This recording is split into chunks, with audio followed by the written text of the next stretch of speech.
Hello, Las Vegas, and thank you for tuning in to another episode of Golf at the Park, Angel Park Golf Club's weekly interview show. I want to thank you for tuning in, liking, and subscribing to our channel. Throw a comment down there. We're hosting comment contests now, giving away free rounds of golf on Cloud9, free buckets of balls. So make sure you comment as well. Today's guest is Adrin Himmelheber, and I want to welcome him first. Thank you, Adrin, so much for coming on. Thank you. Fun thing about Adrin is we've known each other over 20 years. And not through golf. So I'm excited to get to his story. He's a world-class tennis player and also has fallen in love with the game the way we all have and been bitten by the bug. So I'm excited to tell you that story. Wanted to cover a couple of things that are going on in the future that are really fun. We've got Tropicana Golf Club and Barbershop. It's a SoCal golf group that is amazing, and they have decided to branch out and start a Las Vegas chapter. And the Chris Torres is heading that up, and he's one of our favorites. He's going to be on the show soon. We are hosting with them a Monday night skins game. It's the last Monday night of every month, and it's a lot of fun. Everybody walks 18 holes together. They play through Cloud9 twice, and it's a really fun event. So check that out. We also have coming up a really exciting event that you're going to want to get tickets to now because it's getting close to selling out. But the Golf Fathers and Angel Park are putting on a tournament on July 8th, Saturday, July 8th. So come and check that out. We're going to have a lot of fun with that. And on that note, I want to welcome Adrin again. Thanks, buddy. Adrin and I, again, go back a long way, and we'll get a little bit of your youth story and probably a lot of your tennis story since golf starts kind of late in your life, right? Yes, all right, well, let's go. Why don't you give us a little bit about your background? You're born and raised in Vegas, right? Vegas born. Yeah, so let's go through where you went to school. I'm sure it's a tennis journey pretty early. Oh, yeah. So I just want to thank you for getting me on the show. And, man, we have so much to catch up on, but let me just start a little bit with my story. So born and raised in Las Vegas, born in 1981. I grew up playing tennis on the Las Vegas Strip. So DI? Yep, Desert Inn, the Sands Hotel, the Hacienda. What else? The Aladdin. So Caesar's Palace. So pretty much both of my parents were dealers. And in the summers, they would drop me off at like the Desert Inn or Caesar's Palace. I'd play tennis all morning, hit the pool in the middle of the day, walk through the forum shops, come back to the tennis courts, play all summer. I started playing competitive tennis really early. At 10 or 11, I showed some promise, so I traveled to Japan, representing the United States as a junior. And I was top junior growing up. Loved tennis. Never even thought about golf. I would see the golf courses at the Desert Inn and at the dunes, and kind of walk by them. But never thought about picking up the game. But take us through. I know you mentioned some of the stuff you did, but in high school and right after high school, you started playing. Up with all of, and what generation was that? Yeah. Who were you playing with and against? Yep. So at 13, I went to Florida to the Rick Macy Tennis Academy, and at that time, Venus and Serena Williams were training there. Wow. Andy Roddick was 2 apartments down from where I was training, so I would battle with him as a junior, and that Serena movie. King Richard, whatever, where you see them at the tennis academy in the golf cart. That was definitely going on. That was you. I was literally there at that academy when that was going on. And then grew up here in Vegas, came back for the summer, actually had a shoulder injury. I was going to stay at the tennis academy, and I had to take a year off because of my rotator cuff, and decided to take a full scholarship to the Meadows school. I was a public school kid.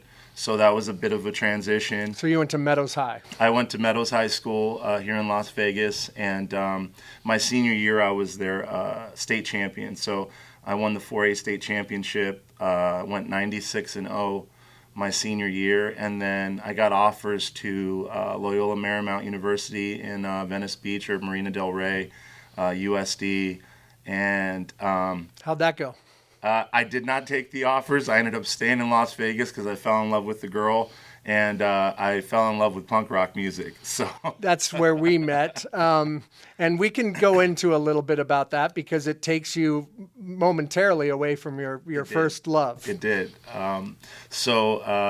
Yeah, I ended up playing a semester for UNLV and ended up dropping out of college, playing in a punk rock band.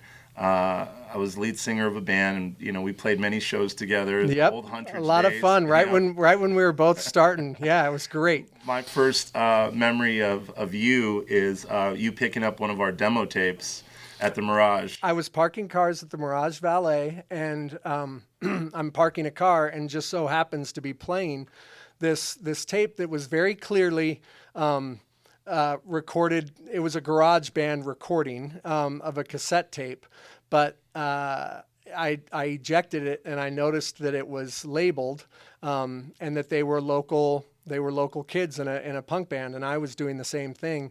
And so I stole that cassette. One of your fans left the Mirage Valet without their tape, and yeah, contacted you, and we played some of our first shows down in dirty bars down before the Hunterage, Yes. before we got to the the big time in Vegas. Way before. One of my favorite shows, first early on, I remember you had booked a show at the All-Star Cafe. That's right. On the Vegas Remember Strip the All-Star with On the Cafe? Don't. Yeah, and we were headlining the Strip. We thought it was the coolest thing in the world. I don't think that restaurant lasted more than a year and a half. No, and I remember this epiphany.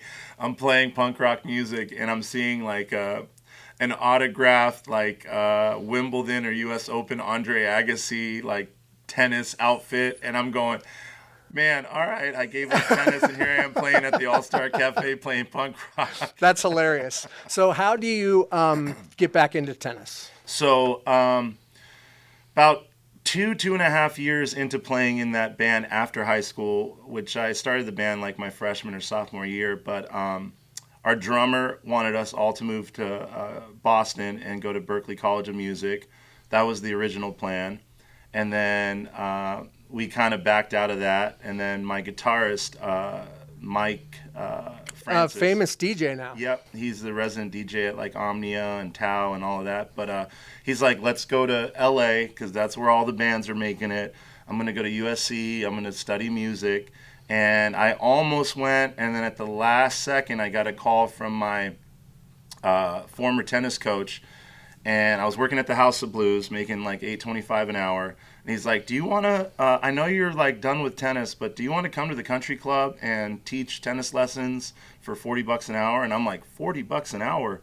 I'm making $8.25 at the House of Blues trying to get my band to play gigs here. Okay, I think I'm tired of doing two tacos for 99 cents at Jack in the Box. I'll take it. So I started teaching at the country club, and then I got into playing tournaments again, and I realized I was pretty good. And that turned into an opportunity. I got a phone call from a world-class tennis player that was Spanish, and I'm half Colombian, so I speak Spanish fluently, but he was looking for a hitting partner in between the Indian Wells tournament and the Miami tournament. So I trained with him for about 3 or 4 days, and he said, "What are you doing at a country club teaching tennis lessons? You should be playing. You're 20 years old or 21. And that next summer, he invited me to Spain, and that's where I got to train with Nicholas Massou, and I'm just name dropping. Yeah, here. do it. These That's guys are all world-class. That's the fun tennis, part. World-class tennis players. So Fernando Verdasco, Feliciano Lopez, and I really gave it my all to turn pro in tennis. So I trained with those guys to make a little money and get some experience, and won a couple tournaments. And came back to Vegas. We went to Newport Beach. We won a doubles tournament. And at that time, it's like a Corn Ferry tour. So, you're picking up a couple grand every week. And came to Vegas, blew my ACL out. Oh, no. And that was a 2-year stint. And that's where my tennis career kind of shifted into being a tennis coach. And from there, I picked up a couple juniors and created a name for myself as a coach. And just about 3 or 4 years ago, I feel like my coaching came around full circle. I got a phone call from Andre Agassi, and Andre reached out to me via text, and he said, "Hey, Adrin, I'm looking to train with somebody that's going to kind of make me a shadow of myself. I'm 49 years old, but I'm looking for some coaching insight. I got world-class players that come to town. Would you be interested? If not, maybe you know of somebody that would." And just to kind of like time out right there, Andre Agassi was like my idol growing up. You're Sure. from Vegas. I saw him win Wimbledon when I was like 11 years old on TV. So there was no way in hell that I would ever say no to that. And to get paid to do that, it was like a dream. So I spent about 4 months working with him. And then, I felt like my coaching came around full circle. That was one of my idols, and he asked for a little help. And I learned just as much from him as I think he did from me, if not more. I think I learned more from him. But I was just honored to work with somebody of the likes of Andre Agassi. He's like a local hero here in Vegas. So that was really cool. And then you've started your own academy though, right? I have. So I branded it as a school of tennis. There's multiple tennis academies here in town. So the Himmelheber School of Tennis is really built on the John Wooden Pyramid of Success and just teaching fundamentals and good character with kids between 8 and 12. I've made a great living as a private coach. So a lot of my clientele either fly in from out of town, or I'll work with top-ranked juniors here in Vegas. But the YouTube channel is kind of taken off. Yeah, drop that. Yeah, Tennis Evolution. It's a great channel for content, and go check it out and like and subscribe. But I've been getting people coming in from Florida and Texas and Newport Beach. So I do help out the local market with adults and juniors, but it's really been a treat to just have people into your content and then want to come to Vegas to train with you. So yeah, that's just been a dream come true. That's fun. All right, I think we're ready. When's golf start? Okay, so about 2.5 years ago, my mom calls me and she's like, "Hey, I need a fourth. Would you be interested in golfing? I know you haven't ever golfed." And I was like, "All right, Mom, I'm just gonna appease you, and I'll show up, and I'll just rent some clubs or whatever." And I had a blast. I loved it. And my whole life, I always thought golf was kind of boring, and I needed something with a little bit more excitement. I didn't think I had the patience for it, and I probably didn't at a young age. But I fell in love with the game, and I probably shot 120 that day. But I had a blast because I remembered like the 2 good shots that I hit and Right. the 1 good putt. That's a common thread. Yeah. So that brought me back, and then I started dabbling into playing golf regularly and kind of going down that rabbit hole. And that rabbit hole started here at Angel Park. So I started going out to the driving range and swinging as hard as I could, and not really making good contact at all, but still having a blast, and going out and drinking a couple beers before I go putt or go hit the driving range. And then that turned into an obsession. So how does that start? Do you go to lessons, or do you? Yes. So I go, okay, I'm a pretty competitive person. I've been playing for about a month or so, and I completely suck. And I'm used to being good at every single sport. And then I try this sport with a small little ball that does not move. I don't have to chase it like a tennis ball. And I can't hit the ball.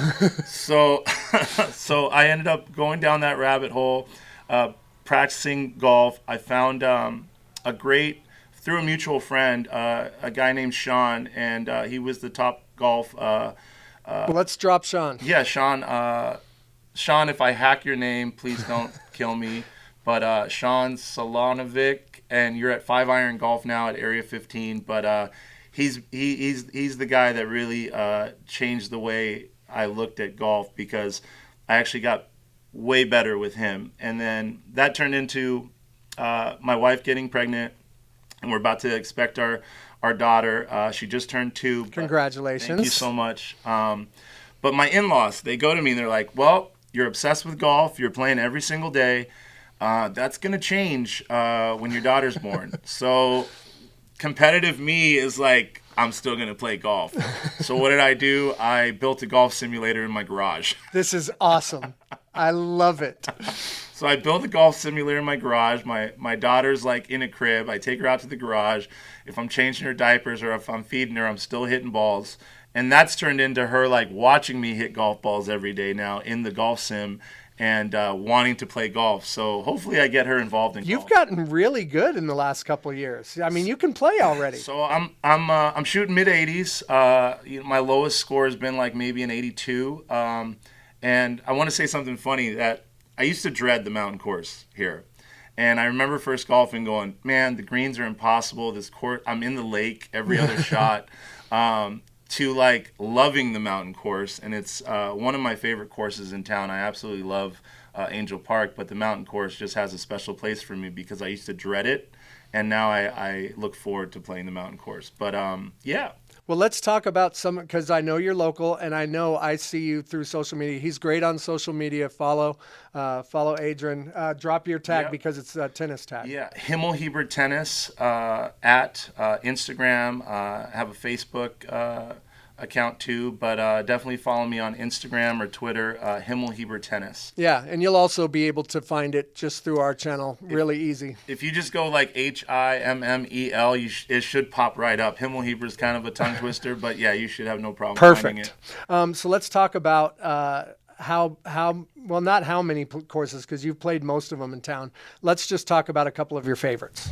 So, couple of my favorite courses in town, hands down. I mean, Arnold Palmer designed these courses, correct? These two, yep. I absolutely love the mountain course. The biggest improvement in my game has come from the Cloud 9 course. I feel like the short game, they say drive for show, putt for dough. Yep. But I feel like that 120 yards in, if you can dial that in, even if you're spraying a 5-iron or a driver, if you can get in within that 120 yard range and actually do pretty well, then you're going to be a pretty good golfer. But I love mountain course, but some of my favorite courses of all time, I've kind of been spoiled early on. I've only been playing 2.5 years, but I played Pebble Beach about 1.5 years ago. Wow, yeah. You've already played Pebble. Yeah. Tell us about that. So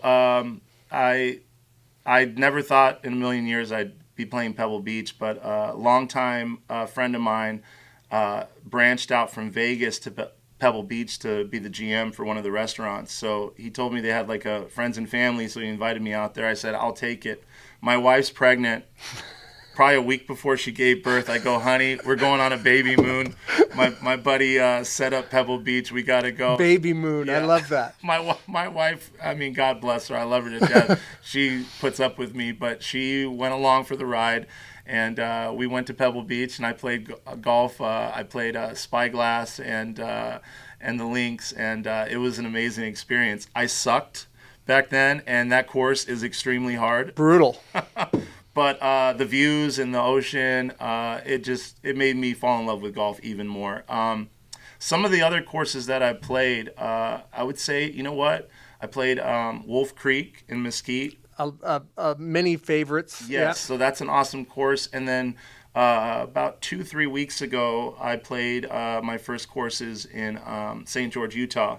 So I was able to play Entrada and what is it? Like Copper Rock?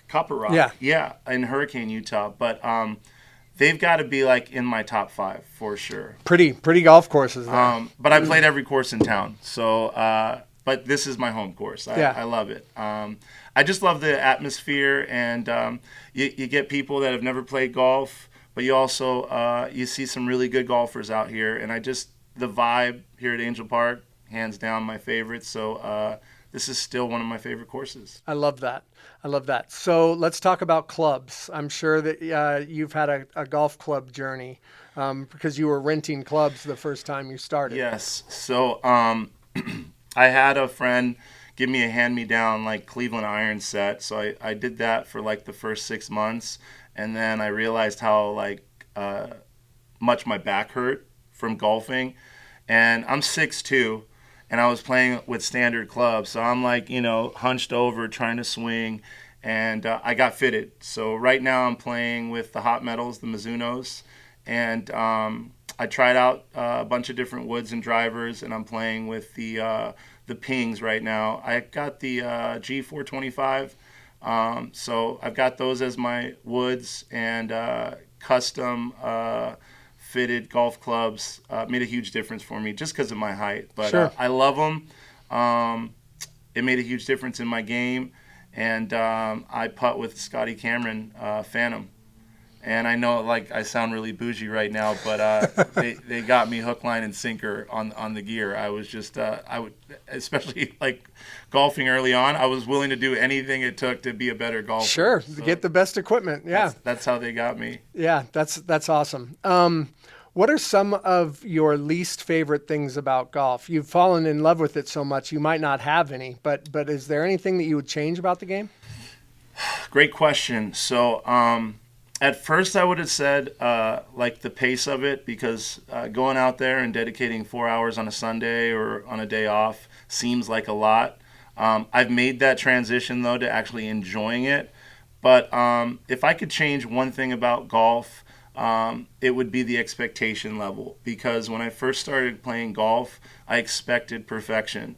I was always chasing perfection, and That's what burns people out early. it does, And if you play a great round one day and then you play a terrible round the next, it's like you go from wanting to play golf every day to wanting to quit golf for a month or a year. But if I could change anything about my own, I love the game, so I feel like it's a pure Well, game. we're going to get to that in a second. So I wouldn't change much about that, but like with my own journey, the expectation level, and just to understand earlier on that golf is not a game of perfect, and you're going to make a lot of bad mistakes out there, and it's really just how you manage all of that. So I've learned a lot from that. That's interesting. The easy one, the layup. What are your favorite things about golf? What's your absolute favorite thing about golf? Hitting one flush or just nutting an iron on a par 3, that's got to be one of the best feelings in the world, and that's what I always try to chase. I'm feeling it more and more as I get better, Right. so I'm getting more and more of those. And going back to like what you hate about golf, it's just completely pushing a driver or an iron into the weeds or into a lake or into a bunker. That's the worst feeling in golf, especially when you're playing with friends and they're going to give you a little, Yep. a little shit. Hopefully I can say that. You can. But yeah, that's the best feeling. Or sinking. I played the Cloud 9 2 days ago. I saw this. On the island hole. I've got about, I hit the green on the island hole, and I got about a 20-foot putt, and I sank it for birdie. So like Major round, yeah, major it day. made my round. I forgot the triple bogey that I had on the other hole with the 2 bunkers, the muddy bunkers. But yeah, the two best feelings in golf is just hitting one flush and clean and straight, and it lands where you wanted it to go, and then just sinking a putt. Especially a tough one. That's got to be the 2 best feelings in the world. Yeah.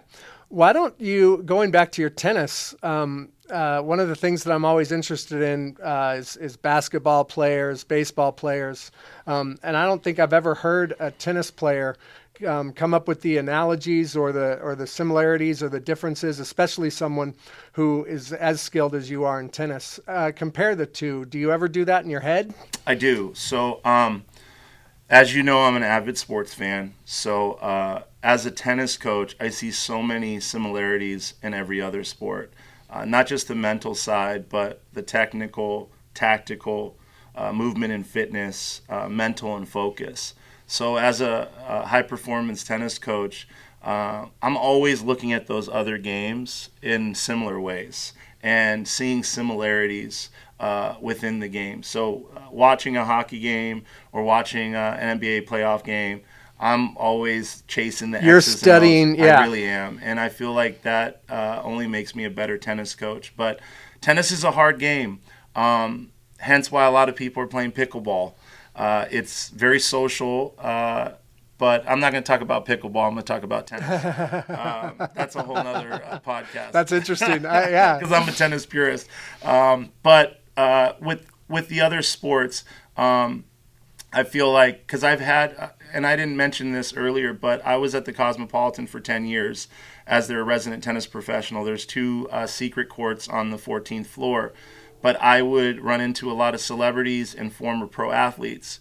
And the one thing that I found is how much people love tennis from other professional sports backgrounds. Just like Golf is like that. It Yeah. is. So what do you think that reason is? Because in golf, I've always heard it described as it's a mental thing, and you can't master your head. Yeah. So I know Kobe Bryant was a huge tennis aficionado. I mean, he played every day in his retirement. But what I've found is that with tennis, you're not only tested mentally, but you have to make quick decisions. Where golf, you get some time to think about it and plan. In tennis, you get about a half a second. That's interesting. I would have never thought of that, but yeah, to that make makes that. total sense. But I think the reason why they love it is, one, the cardio aspect, because you're moving and more shaking. more physical. Very physical, but also the chess aspect of, once you start learning how to play a little checkers, then you throw in some strategy. And it's like the gentleman's gladiator sport. You got weapons. And What a great phrase. Yeah. That's what I feel like, because on a tennis court, and I had a actually professional basketball player that came out to the Cosmopolitan years ago, but he told me the reason why he loved tennis is he felt, because he used to box too, but he's like, I feel like I'm boxing a guy, but I'm not actually punching him, but I'm hurting him by moving the ball and taking his legs out, and I'm seeing him wince, or I'm seeing him get frustrated or leave openings. So That's awesome. I always was fascinated by that, because I never really picked up those parallels, but then I was like, wait a minute, it is kind of like a gentleman's gladiator sport. It's one-on-one, mano-a-mano. You got to figure out what their weaknesses are, see if you can burn their legs out a little bit, take their heart away from them, and then look for that opening, and then take your target and make your shot. But I feel like it's the ultimate gentleman's gladiator sport, without getting a black eye. Right. Yeah. No, that's awesome. I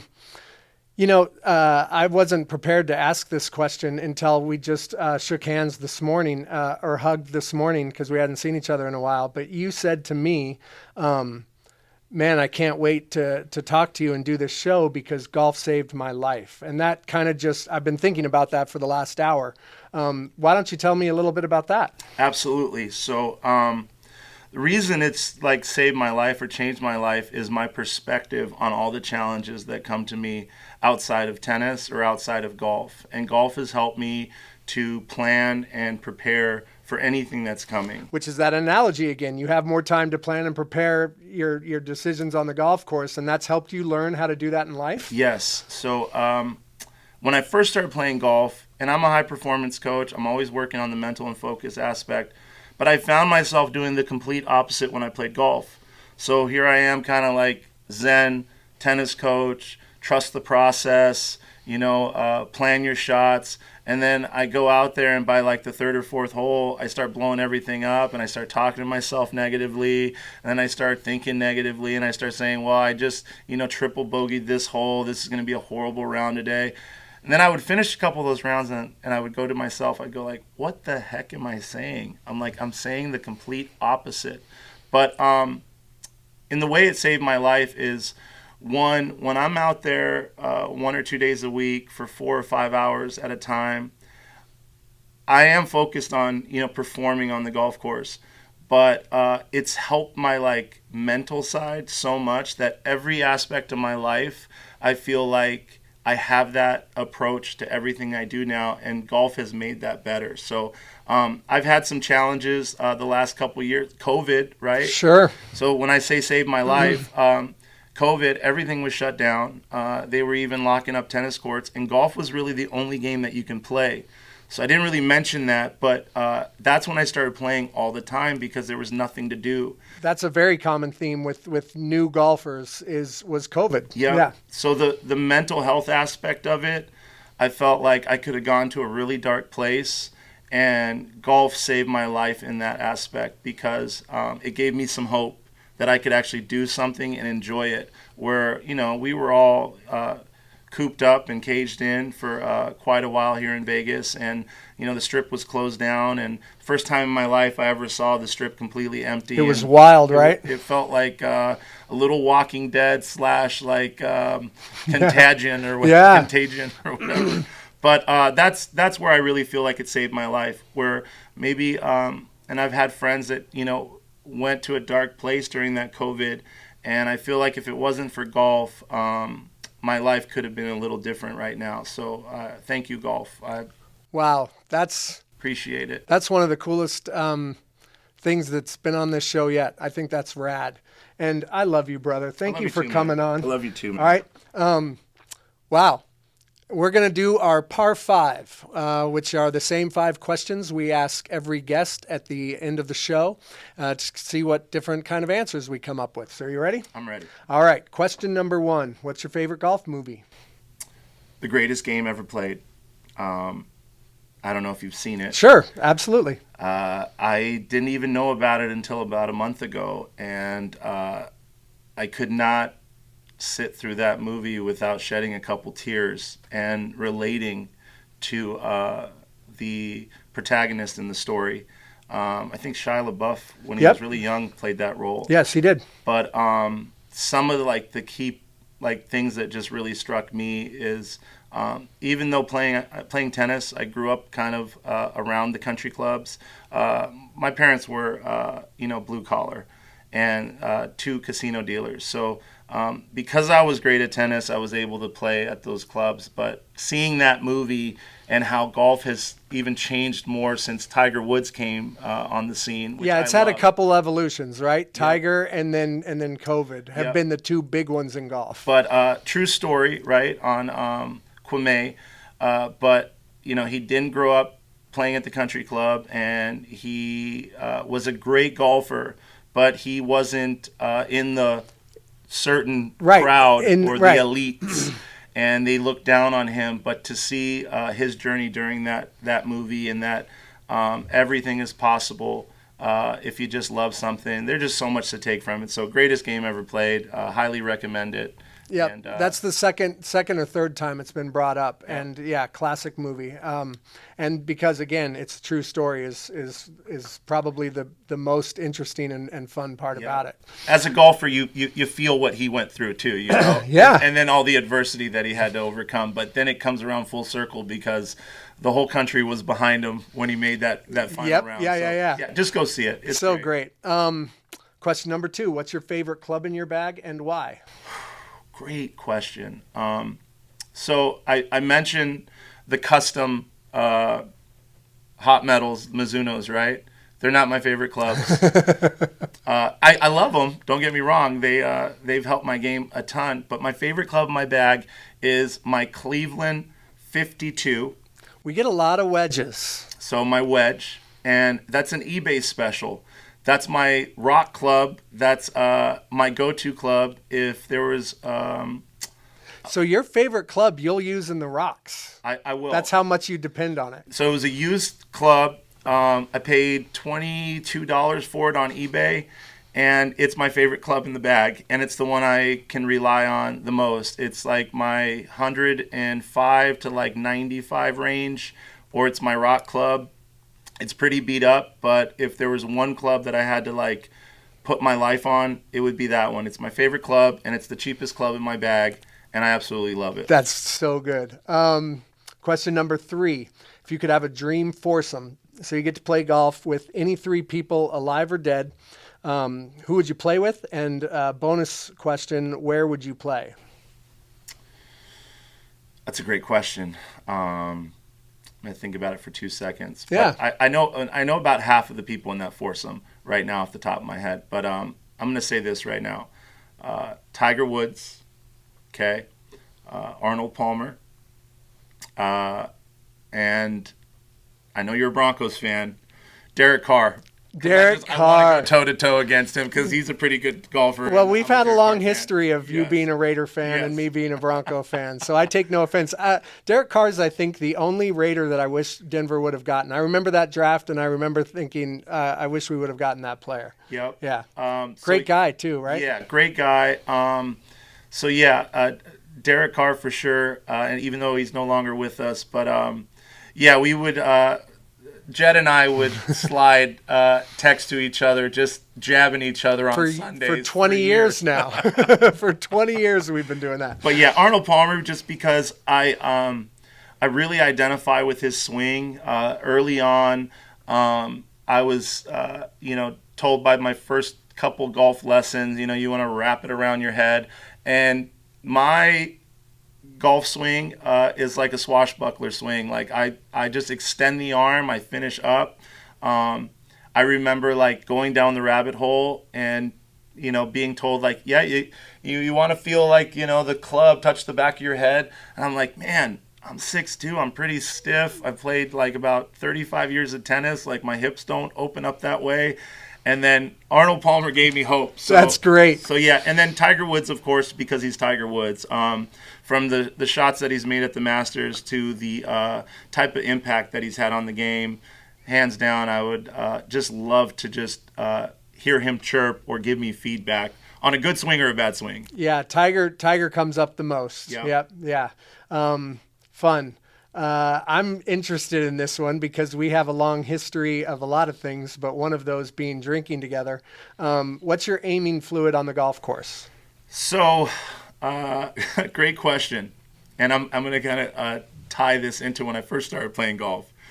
So, to eliminate some of the pain and torture from being a bad golfer, the easiest way out is to get drunk on the course.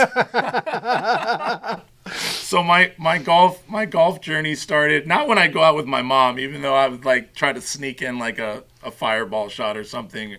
But when I first started playing golf, I noticed that, okay, I just had a six-pack in about 5 shots when I first started playing. Now, you know what? I love high noons. Good beer, especially in the summer when it's hot out here. Yeah, so, and I'm not like a shot person anymore, but I limit it to 2 every 9 holes. I feel like that's the perfect recipe because you do get some liquid courage and you do feel loose, but if you have too much, things can de-escalate real That's one of my quickly. favorite, I've noticed through these shows, is the athletes who drink, they temper it, right? Like, Yes. yeah, you've got a plan. Yeah. So 2 is my limit every 9 holes. So like 4 high noons in a round, I feel loose. I don't feel like I went over the edge where I just get really sloppy. But and grapefruit. I like it's like a vodka soda with a little grapefruit.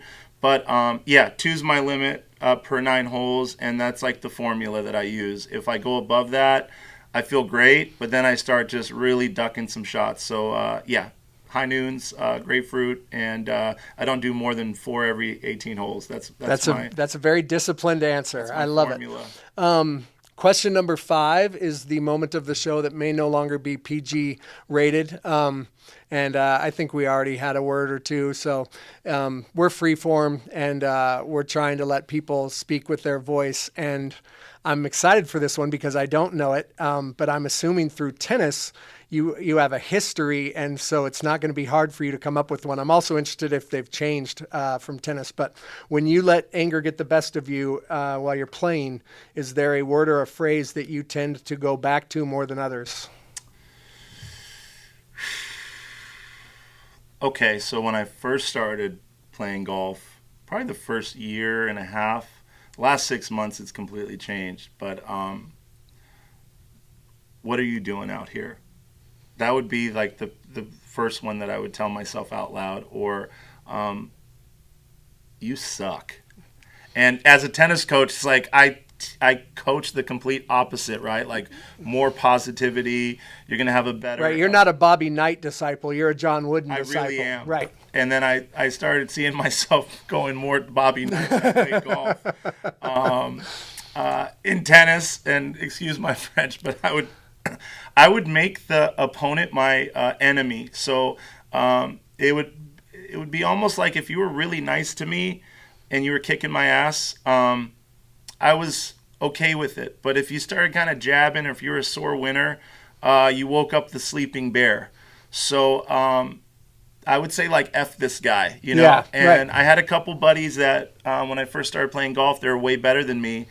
And I had one buddy in particular that would just really jab at me when he just got the best of me. And, I would just be like, I want to kick his ass, get it. which was motivation for me to improve.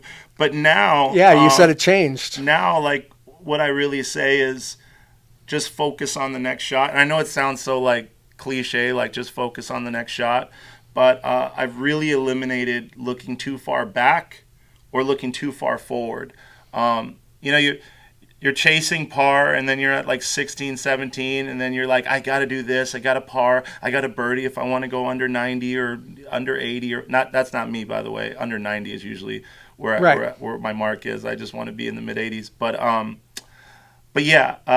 when I was really negative and like getting down on myself, I would just like start saying stuff like, I got to par the next 3 holes to do this. So, believe it or not, I'm not too negative now, even on a really bad day. Like I shot an 87 last Monday, and I felt like I played an amazing round. So I've had better rounds, but I was in the bunker about 12 of those holes, and it just gave me a new challenge that day, and I felt like I left the round. But to go back to your question, yes, some of the things that I would tell myself is like, you suck, or like, you have no business playing, or you should quit golf. But I love where you're at now. And that's why this question is so fun for me, because there are better answers that aren't profanity. And I think to be able to find out what everyone's is really interesting. And I love that you just focus. You don't focus behind or ahead. You just right there. Whatever's in front of me, that's what I'm going to try to do my best on, and then just move forward. So just staying present. And golf has really helped me with that, just staying present in the moment. But yeah, that's it. I've transformed quite a bit because of golf. So that's so great, and a perfect spot to end the show. Again, brother. Love you, man. So much. Love you. Thank you for tuning in. We will see you next week. And in the meantime, hit 'em straight from your friends at Angel Park. Cheers.